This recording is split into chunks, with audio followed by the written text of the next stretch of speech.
Hey everybody, welcome to the Feature Crew Podcast, episode number 3. We are down a man this week, but we're still here talking about all the hot AI gossip. Lots to talk about this week. To kick it off, though, our own Jacob was part of the ongoing strawberry scandal on Twitter. I don't know about part. Played a small role. Do you want to describe a little bit what the heck we're talking about and how fruit plays Yeah, into yeah. AI? So for those that haven't heard, I guess we have to go pretty far back to give the Yeah. strawberry context. Right around the time when Sam had gotten ousted from OpenAI, there was a lot of conversation about why. Why did all of those things happen? Why did Ilya leave eventually? And the word on the street potentially leaked. There was some amount of confirmation to this leak, but I don't know if it was fully confirmed beyond a reasonable doubt. But it was around that OpenAI had developed this new architecture for their models. So on top of all the things they normally do with their models, they would add a new step into inference. And this is what you might have referred to as Q star. And I've seen a bunch of different takes on what that step is, but it generally has something to do with some sort of tree search, exploring the different paths that the model can take and figuring out which path will yield the best response. And so there was a lot of excitement around this idea of Q star and how it could take our existing models, which are already scaling up and getting smarter as we learn how to train them better and get better data, and then make them even better with this sort of architecture shift for inference. And so I think that level sets on what Q star is. So then more Got it. Yep. recently, I forget who it was, some major news organization reported that they had insider sources from OpenAI telling them that OpenAI was working on a new project, new model architecture, maybe both, called Strawberry, codenamed Strawberry internally. Then about a week later, there were pictures circulating on Twitter of an OpenAI party in downtown San Francisco where they were serving strawberries, sort of like big Like bowls you of do. strawberries, Like you do. uh, sort of confirming this rumor that something was going on.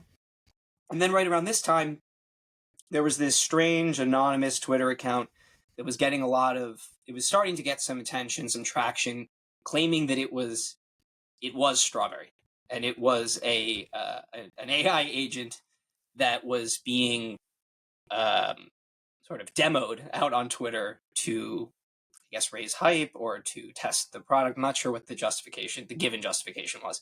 And using Um, Joaquin Phoenix's likeness from Her, so pulling on the yep. Her analogies. Also, for the audience, this Q star is not related to the 4chan Q that you hear about in political circles. Very different things, but both Yeah, using the same letter. and both having conspiracy undertones for sure. So there's more related than it might seem on the surface, but it's a good call out. It is not QAnon. It is an anon Q in this case. Yes, Um, yes. Yeah. An anonymous Q. so I'm just gonna pull up the guy's profile. So if you see him, you know what I'm talking about. His handle is I rule the world Mo, and he's been making a lot of noise right around when these strawberry rumors started gaining traction and getting a lot of sort of airtime on the internet. Uh, Sam A interacted with one of this guy's posts, seemingly sort of confirming that he was at least affiliated or related. He was making wild claims, and so the fact that Sam would choose to interact with him made a lot of people think that some of his claims were true. I think there were some people who were interested in the idea that he might be an AI agent. He Right. additionally was claiming insider knowledge at OpenAI, and I think my read is that there were more people interested in that insider knowledge than there were people interested in if this guy's an agent or not. Yeah, but part of Then, the fantasy was maybe this was the model, right? And they were yep. testing it, and it was, yeah, yep. So this guy blows up, Yeah. explodes over the last couple weeks, and that was due in part to Sam interacting with him. Of course, the AI community on Twitter is the type to pick up this kind of thing and run with it. So there were a bunch of Absolutely. factors as to why, but it's clear that the algorithm had a lot of love for this strawberry man. Yeah. And so over the last week, he started making more specific predictions about what would happen this week. That interested me because it would be a way for me to figure out if he has insider knowledge at OpenAI or not. And, the fact that OpenAI itself was playing into some of this strawberry hype made me interested that he might have some of that insider knowledge, or there might at least Yep. be insider knowledge to have, Right, right? yep. Coming around the corner. And And so then, he made these specific predictions. These predictions included, I think it was something that has already come true, which was agent eval, like some new version of agent eval that that OpenAI worked with both the ChatGPT team and externally the team that made the original agent eval to try to make the best um, evaluation framework for this is not agent eval, sorry. This is it's like a software dev eval. We'd have to pull it up for the actual name. But SWE bench, something like that. Sweetbench. Yep, Yep. thank you. And Sweetbench verified is the new version. And so that was a correct prediction. And OpenAI put out a blog post this morning. He also talked about a new model on Thursday that would come along with this Q star Right. development as well. So it would be a larger version of GPT-4o, which is a multimodal in and at some point, hopefully, multimodal out model that tends to meet, I would say, a lot of the benchmarks of the sort of previous half generation of frontier models. So like the GPT-4s, the Right. Claude 3s, struggles against Claude 3.5 Sonnet in some specific domains, but really overall, it seems like a very performant model. And it also works really quickly. It inferences very fast, and so we already knew it was smaller than something like GPT-4 or even GPT-4T. We don't know the exact size, but this morning, OpenAI put out. It was like a couple hours ago. They put out the model card and some specs for the original GPT-4o finally. So I'm excited to get to dive into that. And then the prediction is that there's a larger version of this model, maybe more akin in size to the GPT-4s or the Claude Opuses, with all of the advancements in both training and this secret Q-star inference time advancement. They are all going to package together and come on Thursday as a brand new world-changing model. This is the claim. So, given that some of the claims that he's made in the last couple of weeks have come true, I'm still interested in what's going to happen and why OpenAI is also playing into the strawberry hype at this time. Then there's the separate question of, is this guy an agent? And so the most chaotic Twitter space of all time potentially happened today. It sure was. And the goal of it was promised to the viewers that Strawberry would unmute and talk for the first time and maybe answer this question of if he's a human or an agent.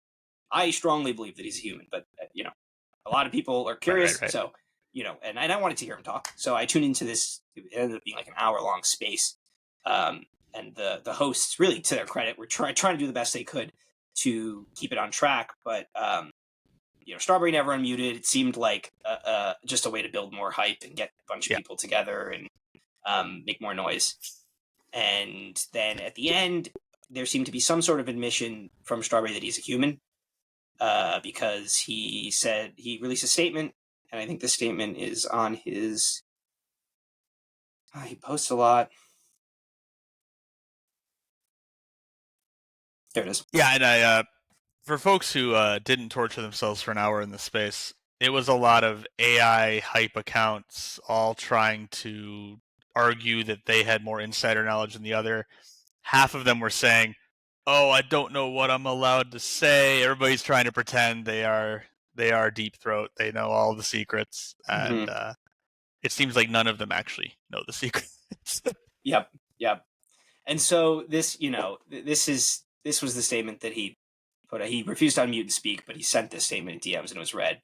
And the moral is that he says that, Sam actually made a mistake by interacting with me.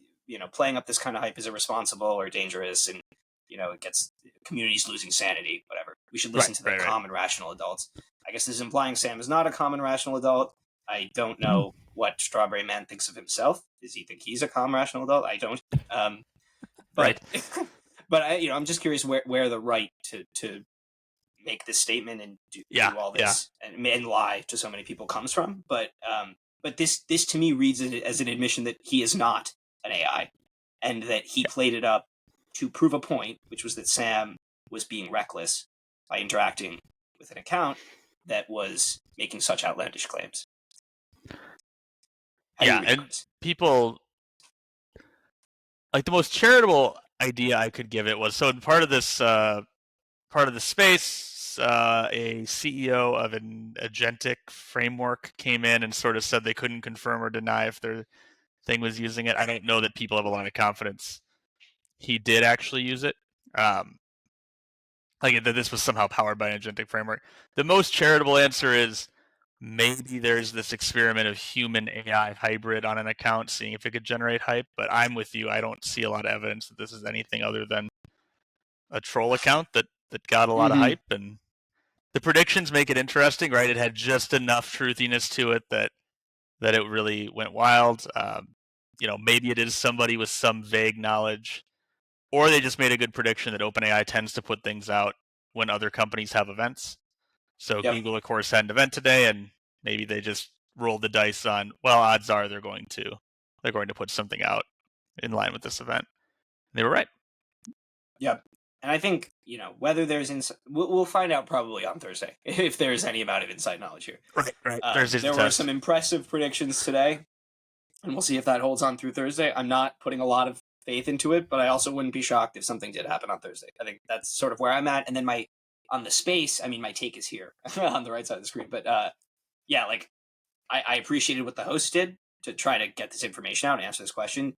I Right. think it's Yep. ridiculous that, Chris was saying that like a bunch of the people talking on the space were AI hype people with no job who spend all their day on Twitter. But a lot of the people listening to this space were people who were like trying to, get back to a meeting or get back to work, people actually working on AI. So, this guy who claims to care about AGI is like wasting, 200 hours worth of AI development time, which I know, Right. there wasn't OpenAI employees on this space, but I just think it's a Right. little silly that this strawberry man thinks he has the right to waste everyone's time. Yeah, it was odd, and I think it's one of those fun little AI Twitter spaces, right? Twitter's not reality. We have to remind ourselves, or sorry, X is not reality, but uh, it tends to drive a lot of the discourse, right? It got everybody talking, got everybody interested. I think there's such a hunger for the next model. People want AGI to be here Yep. sooner rather than later, and I think the answer is this stuff takes a lot of time, and you're going to get stuff like this in between big announcements. You're going to get people trying to take advantage of that longing, right? Yep. But little drama in the Twitter sphere. I think, yeah, and I would hate to see. It already has happened to some extent, but I would hate to see AI Twitter go even further in the direction of NFT Twitter. Yeah, like, it has that risk for sure. Well, it's already there. It's the closest thing to NFT Twitter I've ever seen that isn't NFT Twitter already. Yeah. I mean, we've talked about it offline, but like this idea that, it's like there's a lot of desire both at the investor level and the entrepreneurship level for AI to be this iPhone moment, where a bunch of people are going to succeed. And so a lot of people are grifting, or a lot of people are more just trying to generate a big following and hoping that their startup succeeds. But as we've seen with every model release, taking out a ton of startups, a lot of these companies are just wrappers where they're giving specific instructions to the foundation models. And, I'm sure there's business value there, but it's also a very indefensible moat, right? If the model's sufficiently better on the next release, your little wrapper now looks like a joke. Pardon my puppy in the background.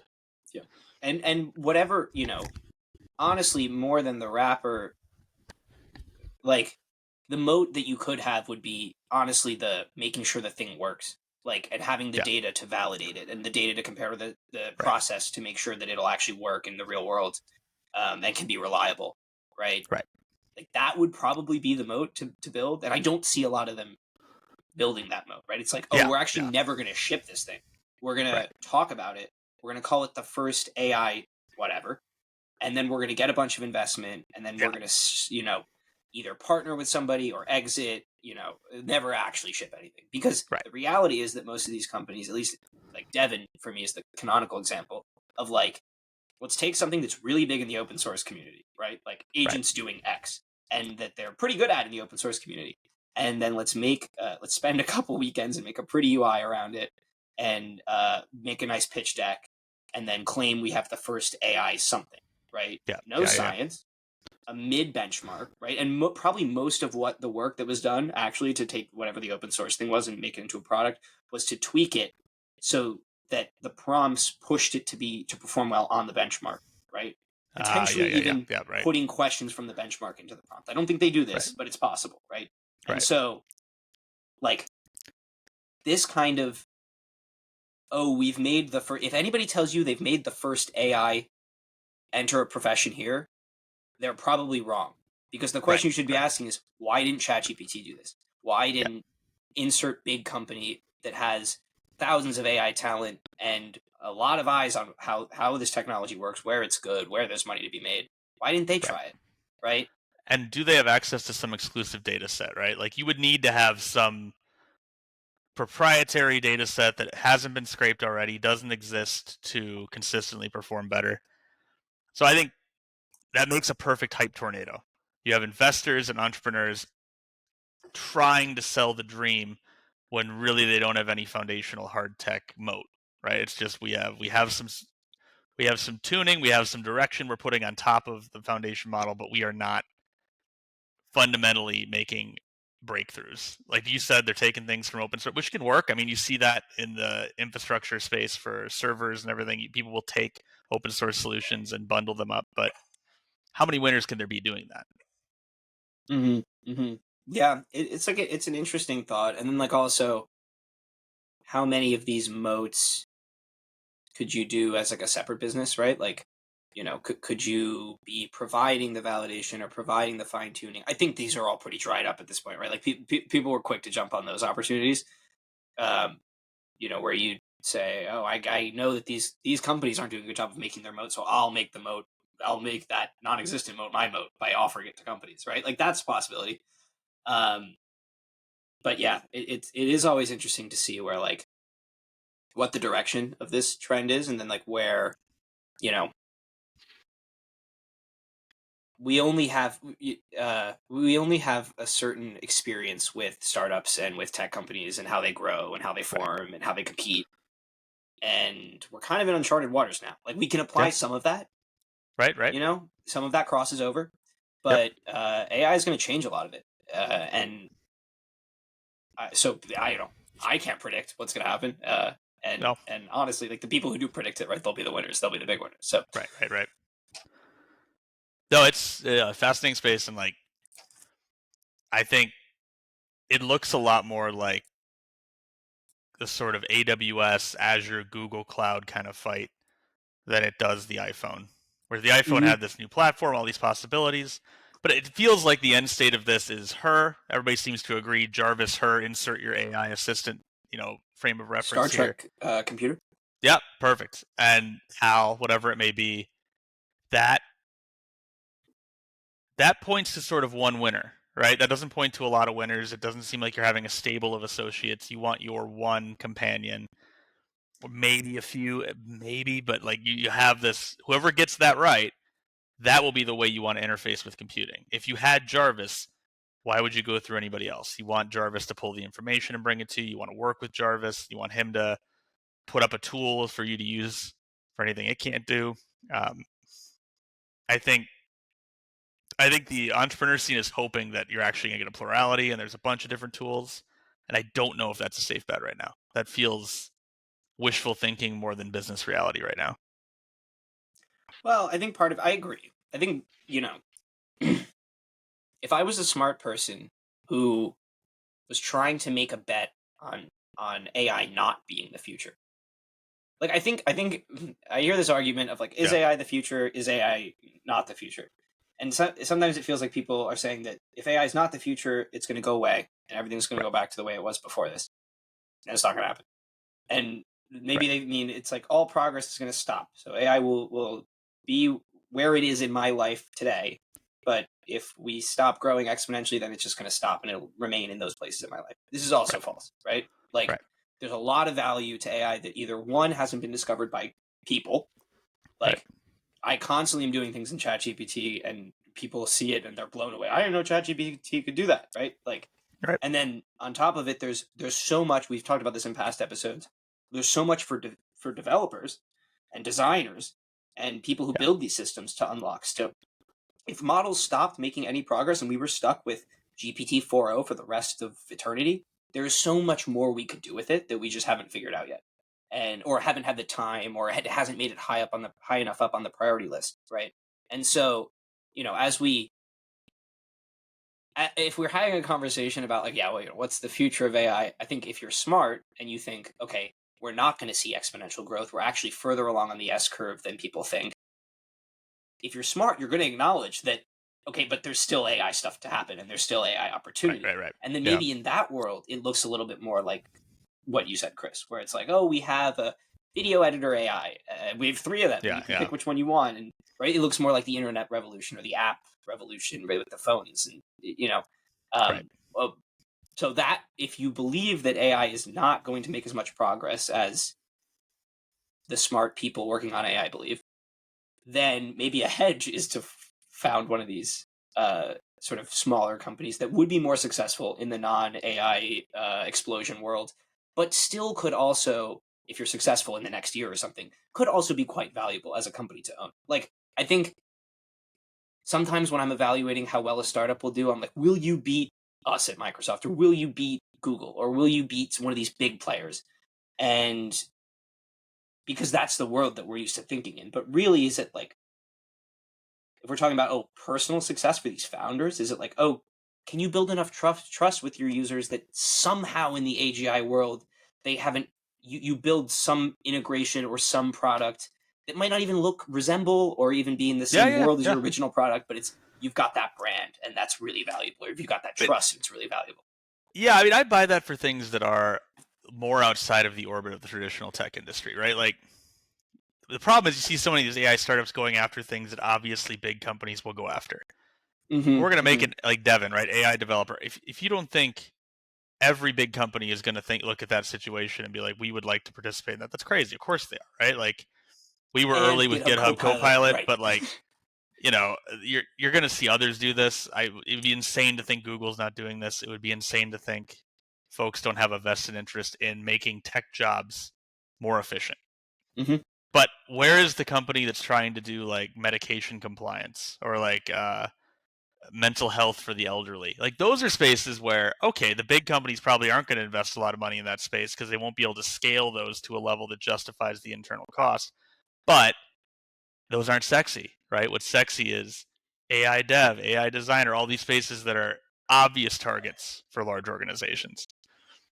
Right. An AI engineering licensing board is not as sexy, but it might actually be what the future is, right? Like, I Yep, need yep, yep. somebody to be able to confirm that somebody's foundation model or someone's AI product built on a foundation model is going to be able to, it's providing me legal advice, or if it's doing engineering for me. It's like there's a reason we have these certification boards and these processes for people, like professional certifications and all that sort of stuff.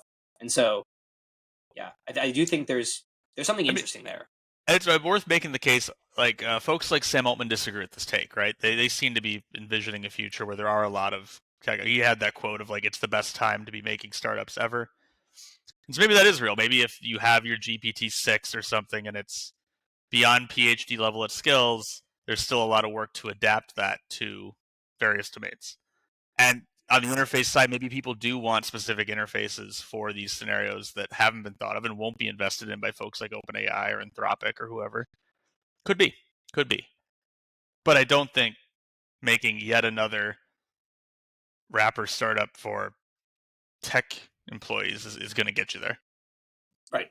And we see how many of them get funded. Like, there are how many of them in Oh the my God. latest Y Yeah. Combinator class, Just you know? nuts. And the rest of the class is like people trying to challenge like Azure or like BigQuery. And it's like, what are you Or doing? it's like, how many social media AI startups are there right now? Hundreds? Like, it's just Mm-hmm. this insane amount of people trying to figure out how to make Buffer 2.0 with AI. And you're like, I guess someone wins there, but it's always surprising to me that there's yet another competitor in that space. Mm-hmm.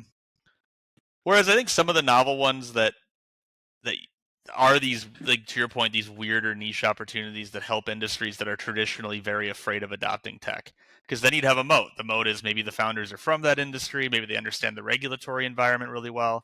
Mm-hmm. Like if you're trying to get into medicine, having a background in the medical codes and the legal codes around that, it's going to be a huge moat that a lot of the companies won't bother jumping in on. But, yeah, yet another software engineer in a box. Maybe not. I mean, has Devin even shipped?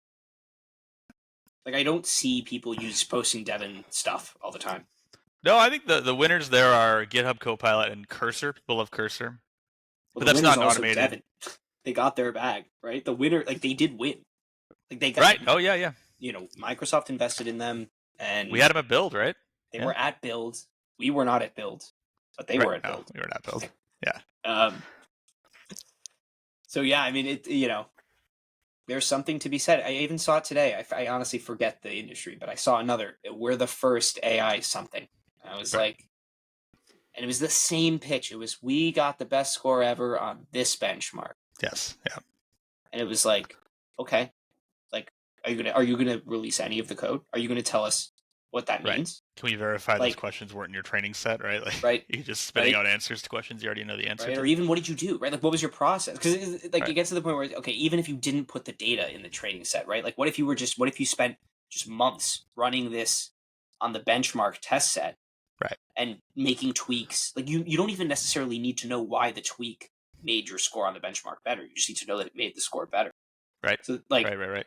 it's like a double layer black box where now people are like, it's like it's the classic problem of like you don't use in ML. I don't know if anybody was doing this. If any of our listeners were into this in like the CNN days, like before uh, the Gen AI revolution. I was like mildly. I was still in school, but like yeah, one of the first things they teach you is like you have to use separate training and validation data, separate data sets, right? Yes. Yeah. Yeah. You Yep. can't use the same. That results in overfitting or bad results, or at the very least, you don't understand the actual performance of the model. Right. And so, like, and when I say training in this case, like in the Devon case, they certainly don't have their own foundation model.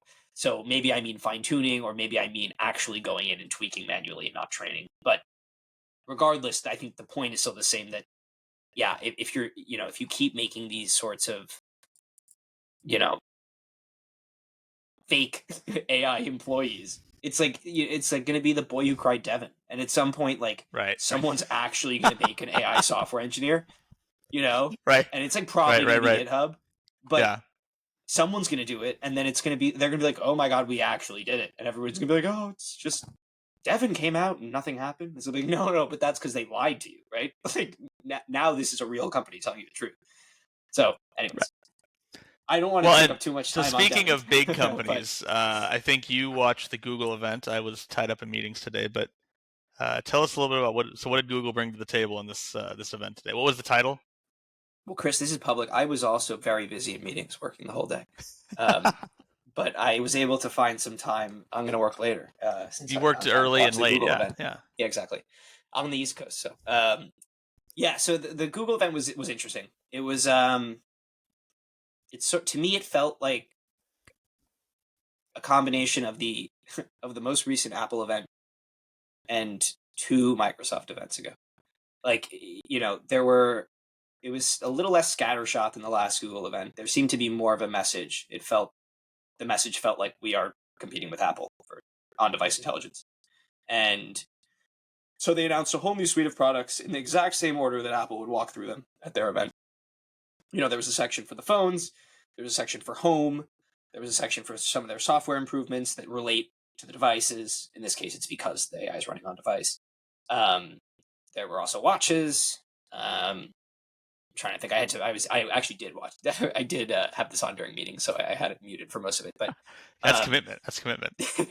the interesting AI pieces were mostly around G Suite integration, and from what they showed, it was a lot of sort of very similar to the initial Copilot launch, like what Microsoft Copilot was about a year ago. So email, docs. I don't think they said anything about sheets.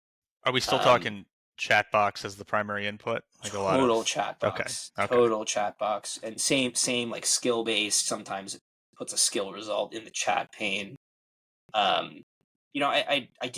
wouldn't be surprised. I mean, it's Google, right? Like I wouldn't be surprised if they came up with some new UI for at least the docs thing. I mean, Yeah, I was hoping. at the Yeah, very least, I would expect them to have the floaty bar because Apple did it too. right. Because I mean, floaty bar caught on. Good for them.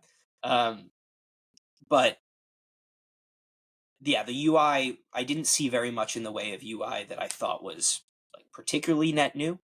Um, sorry, I almost dropped my coffee.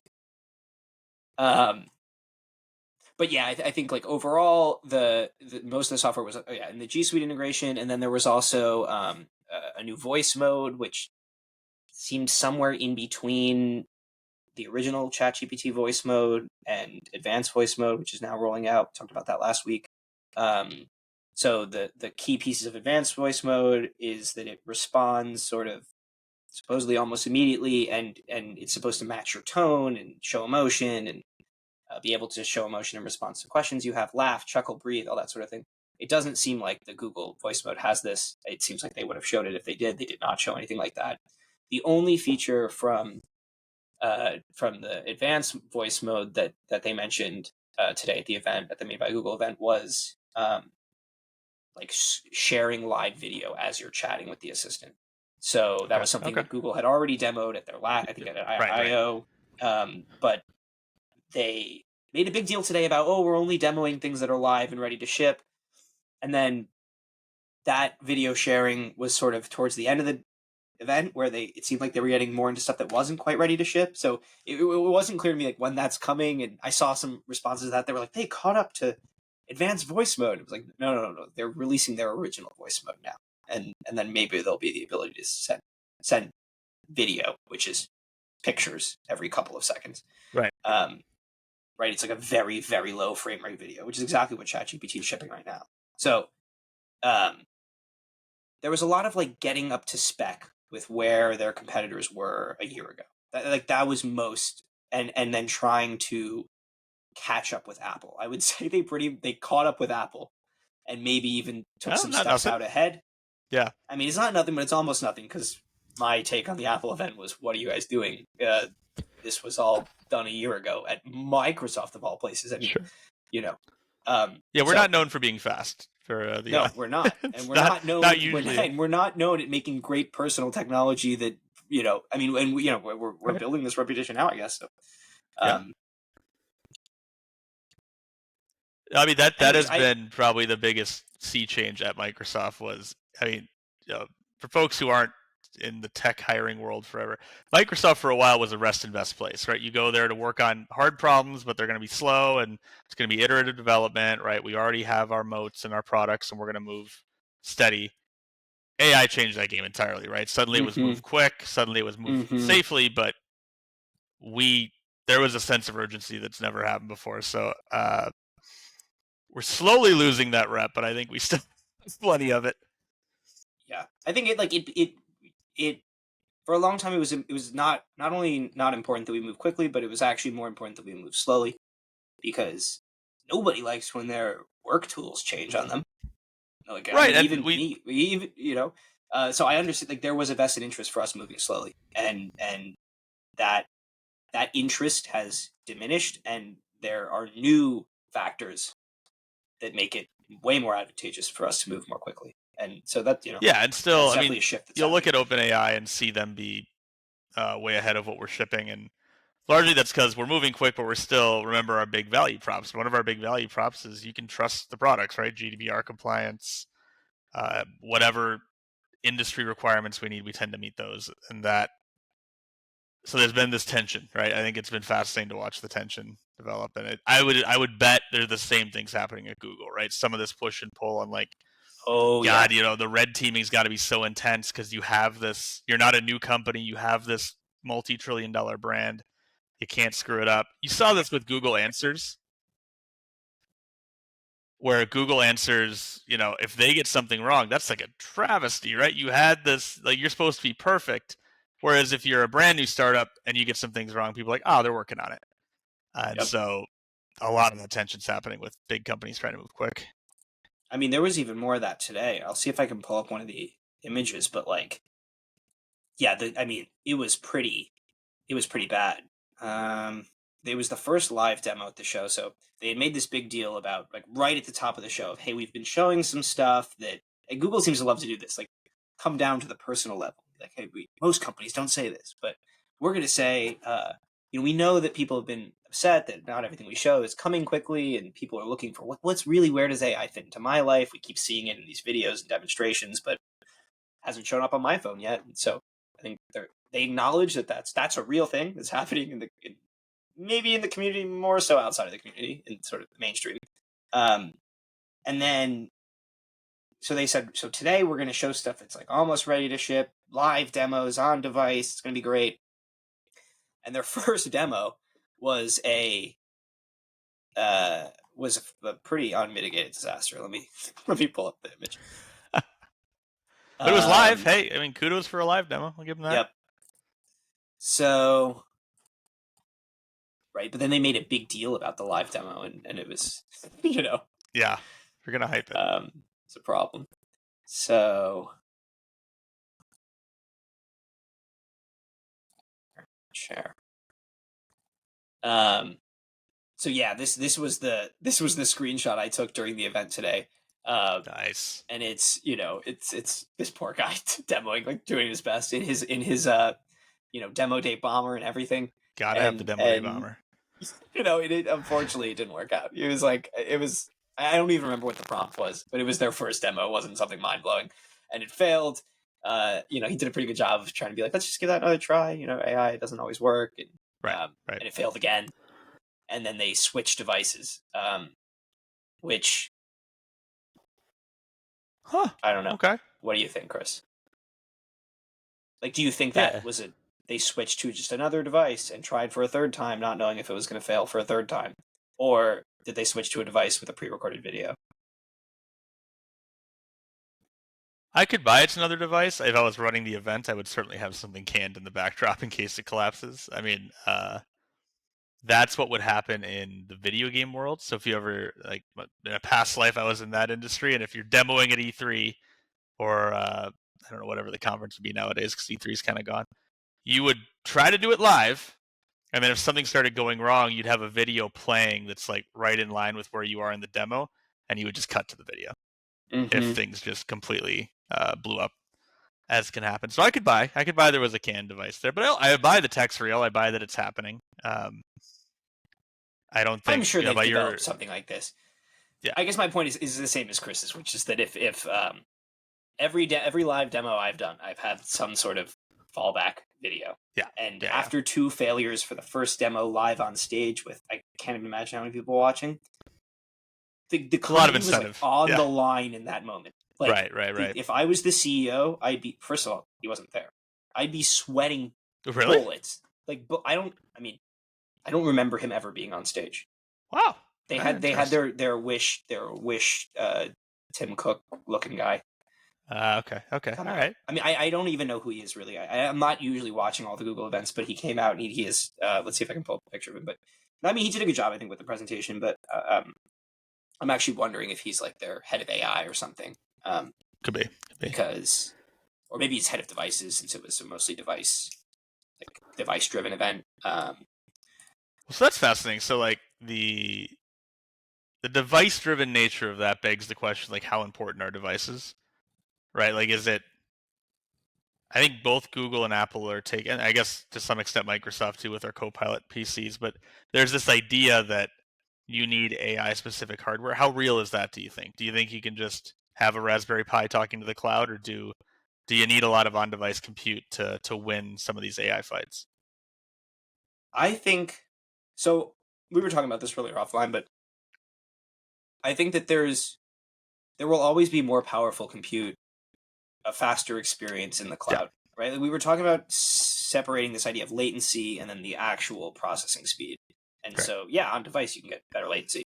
Yep. But there will always be a bigger GPU at the Google warehouse or at the Microsoft Azure warehouse or at the Amazon AWS warehouse than there is in any consumer device. And so I don't think you actually need...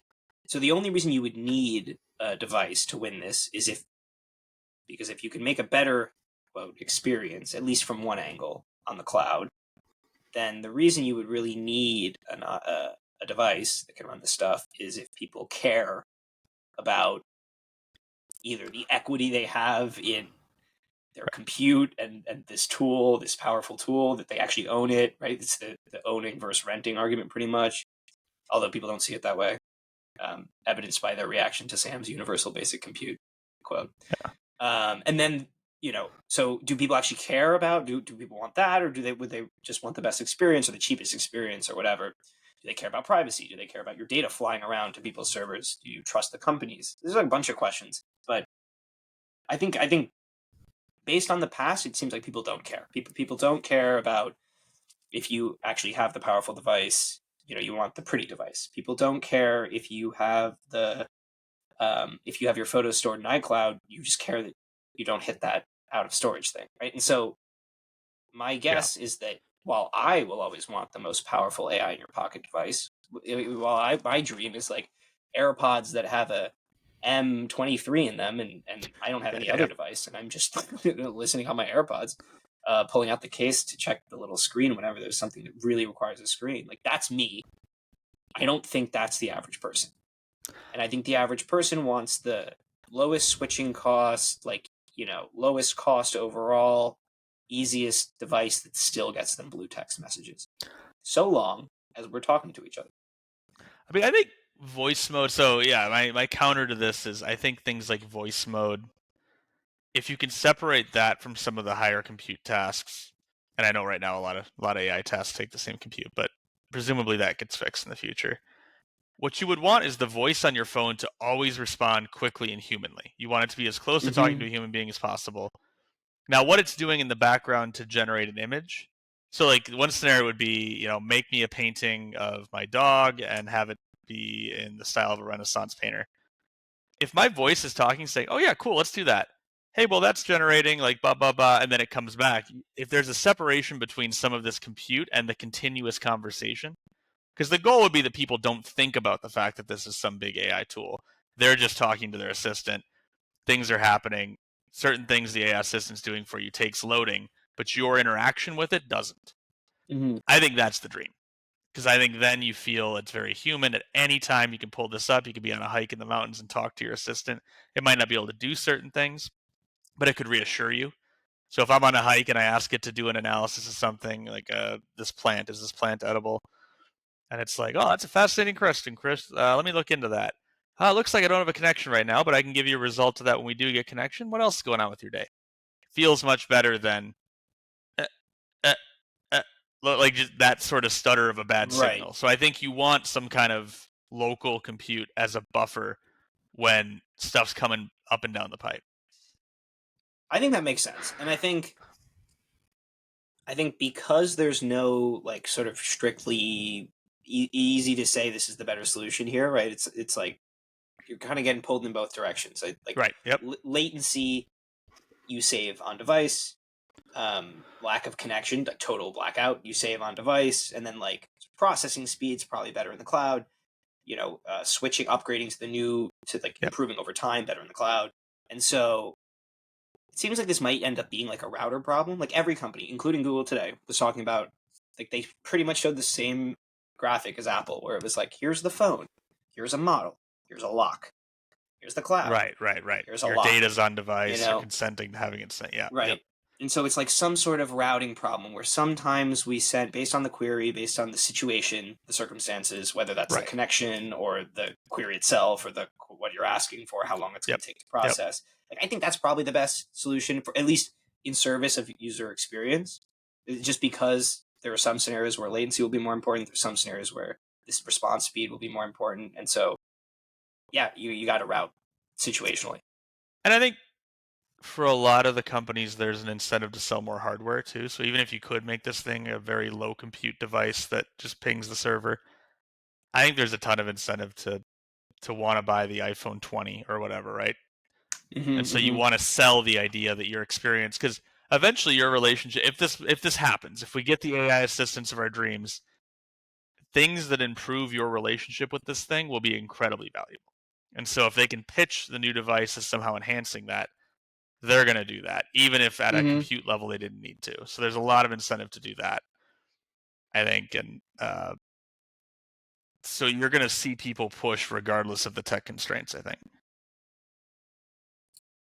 I think so too. And I think you'll see people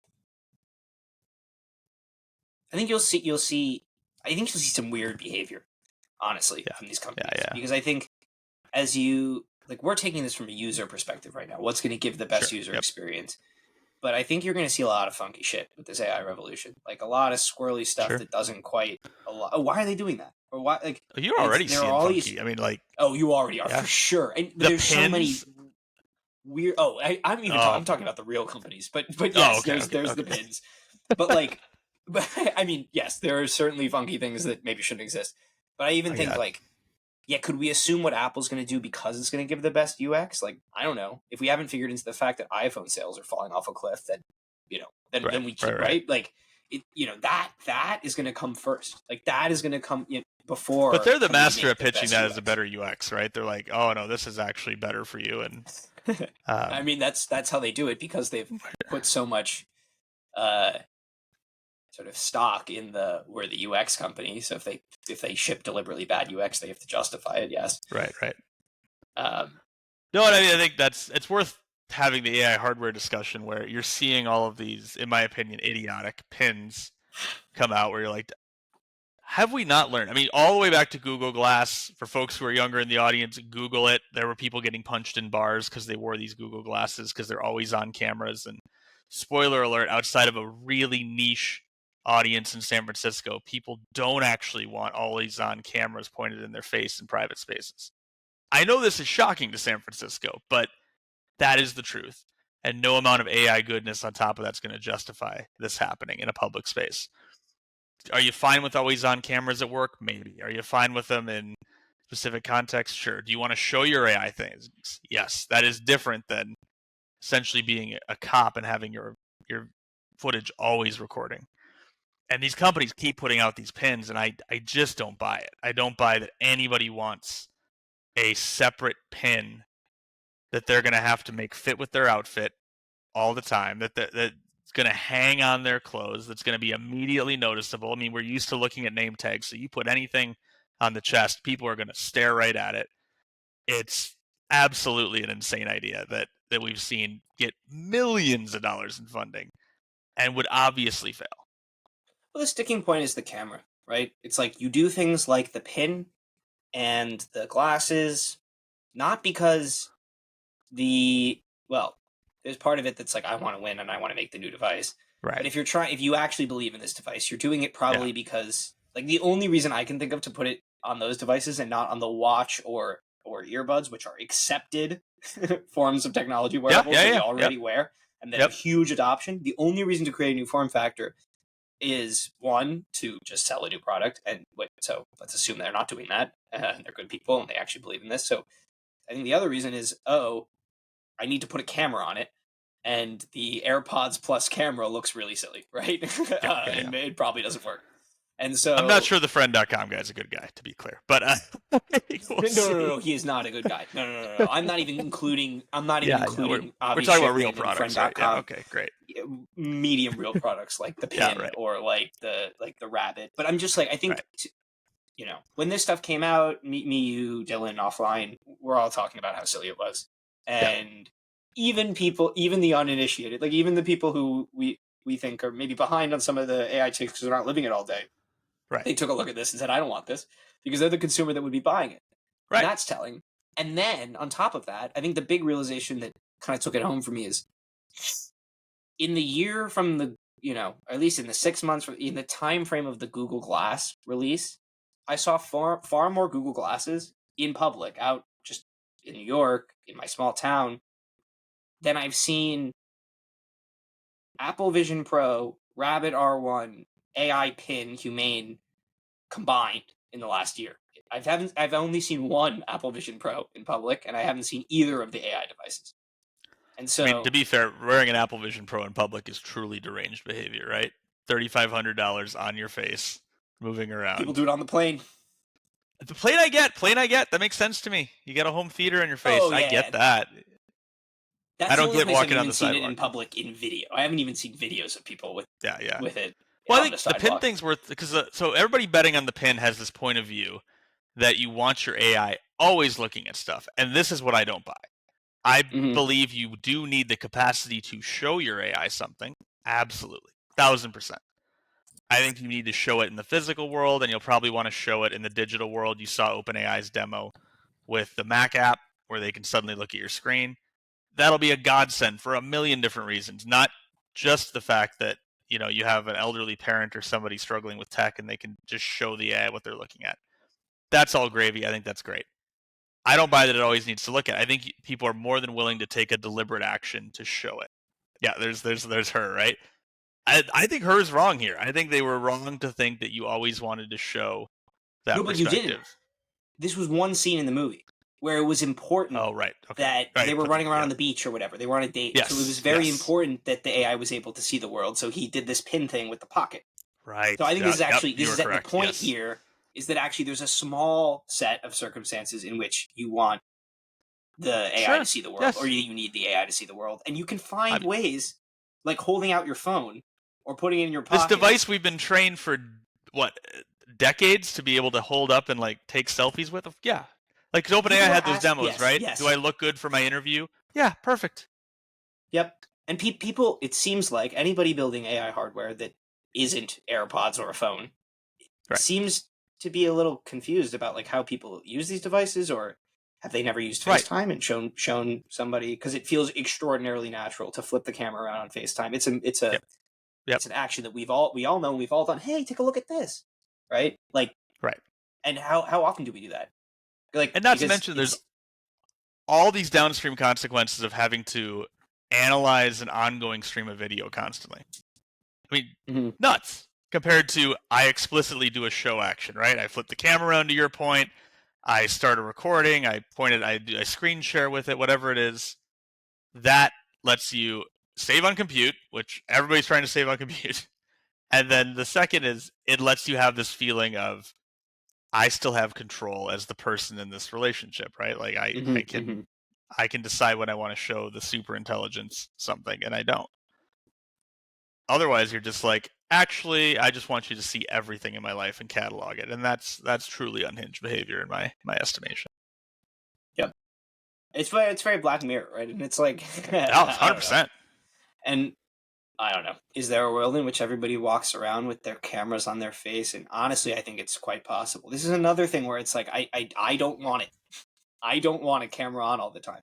Well, it may be the case is that 10 years into this revolution, when assistants are normalized and everybody has assistants, you could buy a world where maybe that's possible. But to think out of the gate, given the bodies that have been stacked on always-on video devices, that before anybody's bought in, before we even have an AI assistant that's worth a damn, that people are going to now give up their privacy for a hockey puck or a big, post-it note on their chest is truly unhinged. Like I cannot even imagine the meetings where someone wrote a check for that.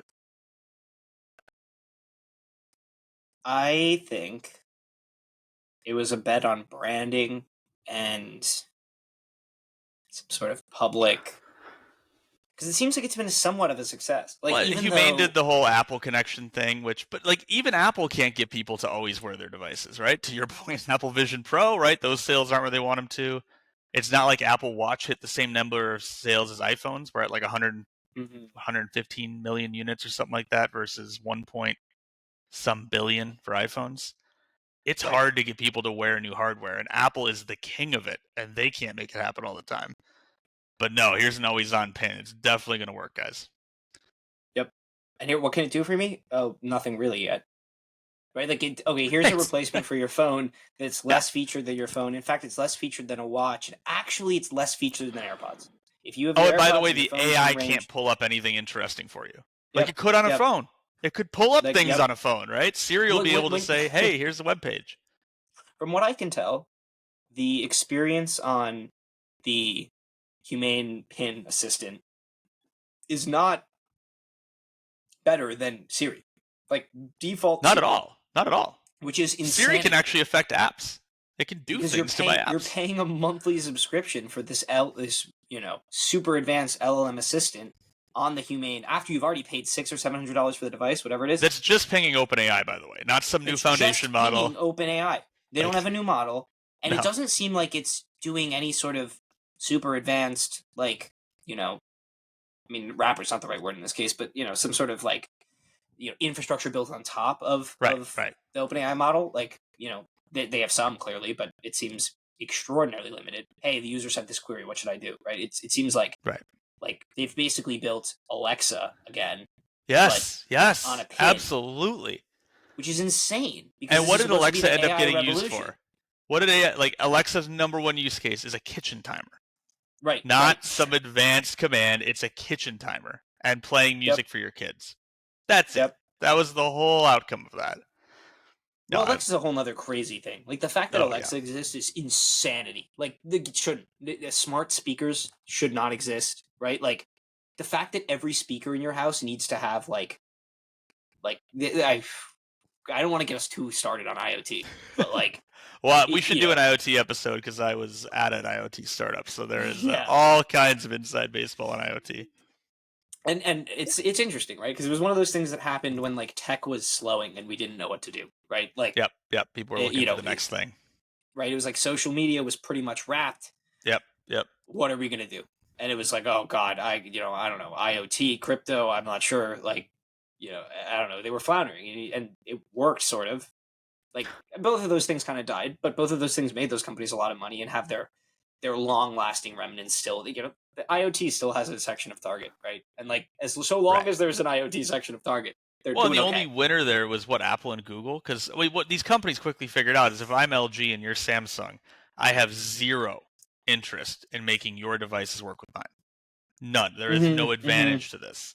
But The that's only where reason Google and Apple and Google can pull it off is, hey, we're the platform, and if you want to release a smart device, this better work with our framework. And that was the core like insanity. I mean, it's the same thing in the assistant space, right? When people are like, "Oh, well, in a world where there's a big plurality of AI assistants, they're all going to talk to each other." Why? What market incentive do you possibly have to do that? Like that seems crazy to me. Like I don't buy it. I think you're talking one, maybe two winners in the AI assistant space, and that's it. Everybody right, the else. other agents they're talking to are other people's agents, not a Yes, company's yes, agents, right? yes, yes, yes. 1,000%. But Although there's I do still actually think, there is an argument for like, oh no, I don't. I completely agree that I don't think individuals are going to have multiple like, oh, this is my to-do list right, agent, and then this is my other. No, no. Certainly not. Right? There's going to be Siri or right. Google Assistant, or they have a new name for it. So I agree there. I think I agree overall. Actually, I don't. I mean, I buy that if you were going to say that there will be GPTs or extensions or whatever that companies build and that you'll want to use Yeah. the GPT or extension that a trusted brand uses. So if I want my tax work done and a trusted brand has that, I will use their version. But it's still my agent calling their Yep. service and interacting that way. I'm not going to suddenly have a whole new. No one likes kicking off a brand new conversation. I would much rather like take a return. Right now you got to go through chatbot hell and deal with a return. You would much rather have Jarvis call Amazon on your behalf, talk to their agent at millisecond speed, and be like, "Great, best they could do is X, Y, and Z. You got to drop it off at the UPS office. Here it is. It's done." You don't want to be like, "Okay, Chris, I am routing you to the Amazon sales rep." It's like, well, thanks, Jarvis. That wasn't super Right. useful. You're not making my No, life no, no. better. And that's where we're at today, right? Right. Like That's exactly where we're at. we're at like, oh yeah, I'll call them for you, and then you'll talk to them, right? Yeah, exactly. It's like, okay, so I'm doing the worst part. Right, we're back in the early days of phones. Hey, Yep. operator, I'd like to call Joe's Pizza. Yep. So I think it's it will be interesting to see how this plays out in terms of like, is there? I mean, even on the technical level, right? Like, is your agent calling, like booking a hotel for you or something? Is that just like the next version of GPTs with function calling, where they can put in like a search room, book room functions, or is it? Yeah, is it just next generation APIs? There is an agent that is the next generation API, right? So is it like API 2, or is it like, Well, I think the perk now of AIs is that theoretically you wouldn't need to make an API as a company, right? Some of the things that hold it back is like if you're a boutique hotel, you don't want to hire somebody to actually figure out how to make your booking software talk to the internet because then you have liabilities and bugs and all this. But if you already have your process and you got an agent running on the computer, it can just navigate the interface that already exists. That I think is a bit of a sea change. You take the barrier to entry real low. Because right now there's nothing technically keeping you from doing this right now. Yeah. That's the digital equivalent of like like the sort of argument for humanoid robots, right? Which is that like Yes, exactly. oh, World we've already already works this designed the way. whole world, right? So if we can get the agent to use, Yeah, I don't know, 1000%. HTML buttons, drops downs, expand, like all the sort of HTML elements that we use as humans, then maybe it can navigate the internet. And then there's also there's this question of like, because the internet and that whole world is a construct, do you actually need to do that, or can you go a level deeper, right? Because the whole internet wasn't actually designed for humans via UX. Right. That happened later. First, it was designed for developers by other developers, and then later there was a UI for the whole thing. Yeah, I think it's a great question. I mean, so then I think there's like, I do sometimes get a little weirded out when I see like, oh, we have this agent state of the art. It's like selecting buttons, and I'm like, really? Like it seems like, and it's like reading the whole HTML DOM, and I'm like, really? Well, I think it seems like like a decent developer can interact with any website's API. Like you look up insert website here API, and there's some unofficial API on GitHub. Right, but there's tons of websites that don't have an API. So I think it's something like no. Wait, how? They might not have a public-facing API, but they have an API. If you have a UI, you have an API, right? Sure, like technically. Right. API can mean a lot of things, but I mean REST. You have a REST API. You would be correct. hard pressed to find. You don't have a public like developer documentation API. And so that's where you get the unofficial clients on GitHub. Right. So a developer goes in when there's no documentation or clients. Then a developer goes in and reads all the network traffic, figures out the request, figures out how to get the token, and then they make it. There isn't really a way for. It's really hard for somebody making an interface and an API to limit the API to that interface. You can make it sure, but I still think in that world you're going to teach your AI how your archaic system works as a user. Like if I'm running a crab shack in the corner of Maine. I don't have a great interface, but I can turn on my screen and say, hey, agent, I'm going to show you how we place an order. Now, what the AI is probably doing is it probably is going to go figure out how to do this faster and look at the code behind it and not just go click buttons on the screen. But I think from the user's point of view, they will be showing it what buttons to click. And then that'll translate into a faster behavior. Yeah. But I don't know. I think a coming future of AI episode, folks, we'll relax a little and dream big on what this could all be. But on my end, I'm actually going to have to kick out here. I got to go make some dinner and take this very talkative puppy out. So thanks for the chat, as always, sir. Yeah, and we'll be doing probably a few more of these without Dylan. He's on a long and well-deserved trip. He's abandoned us. We're depressed about it. Behind. I hope he watches this. So Dylan, if you're here, if you made it to this point, text us. Strawberry. We need you. I cry, but I get over it. It's. But yeah, as always, to the audience, thanks for watching, and yes, thanks everybody. Definitely give us feedback. I think some of the next stuff up, we want to keep doing reactions, like trying stuff. AI devs try. I think next up there would be definitely Apple Intelligence and some of the other like nascent AI products, and then tell us. If we get access to voice mode, we're in. We'll see. Oh yeah, but, we're all waiting. I think we're also going to do some movie reactions. So send us your best AI movies. If folks want to leave an AI movie in the comment, we'll be sure to react to it. I think people can guess what our first one will be, but I'll leave it in suspense. Probably Oppenheimer or something. Yeah. The famous AI film Oppenheimer. Oh, yes. Is Barbie an AI? That could be an episode.